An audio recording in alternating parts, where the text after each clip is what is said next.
Genesis chapter 38. At that time Judah left his brothers and went down to stay with a man of Adullam named Hirah. There Judah met the daughter of a Canaanite man named Shua. He married her and lay with her. She became pregnant and gave birth to a son who was named She conceived again and gave birth to a son and named him Onan. She gave birth to still another son and named him Shelah. It was at Kezib that she gave birth to him. Judah got a wife for his firstborn, and her name was Tamar. But Judah's firstborn, was wicked in the Lord's sight, so the Lord put him to death. Then Judah said to Onan, "Lie with your brother's wife, and fulfill your duty to her as a brother-in-law to produce offspring for your brother." But Onan knew that the offspring would not be his.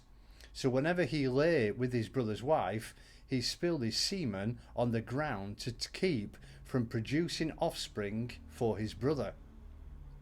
What he did was wicked in the Lord's sight, so he put him to death also. Judah then said to his daughter-in-law Tamar, "Live as a widow in your father's house until my son Shelah grows up." For he thought, he may die too, just like his brothers. So Tamar went to live in her father's house. After a long time, Judah's wife, the daughter of Shua, died. When Judah had recovered from his grief, he went up to Timnah, to the men who were shearing his sheep, and his friend Hirah the Adullamite went with him.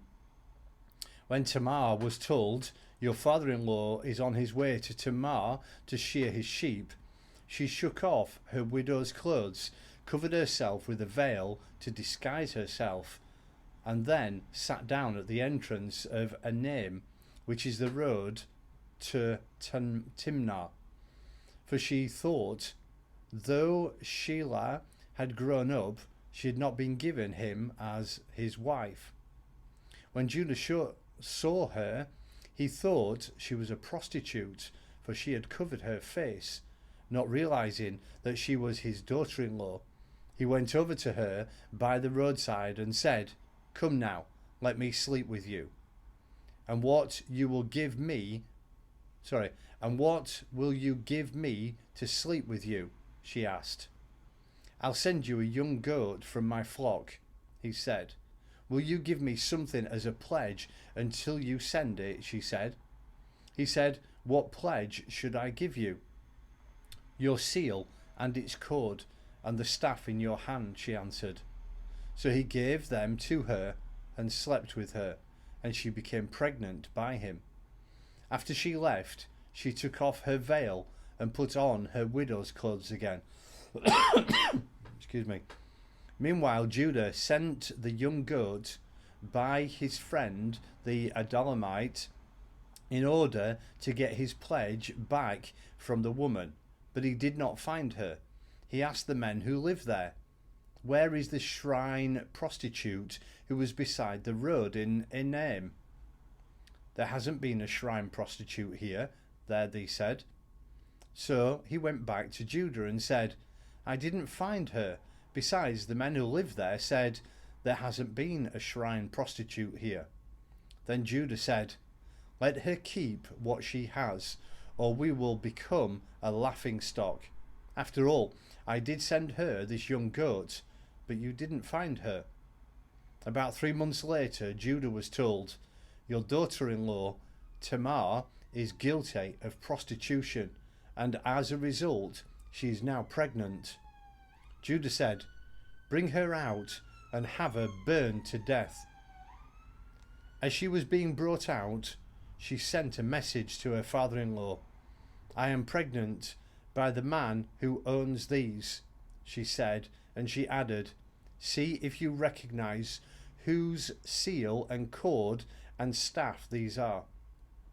Judah recognized them and said, she is more righteous than I, since I wouldn't give her my son Shelah, and she did not sleep with her. And he did not sleep with her again. When the time came for her to give birth, there were twin boys in her womb, and she was giving birth. One of them put out his hand, so the midwife took a scarlet thread and tied it on his wrist and said, "This one came out first." But when he drew back his hand, his brother came out. And she said, So this is how you have broken out. And his name was Perez. Then his brother, who had the scarlet thread on his wrist, came out, and he was given the name Zerah.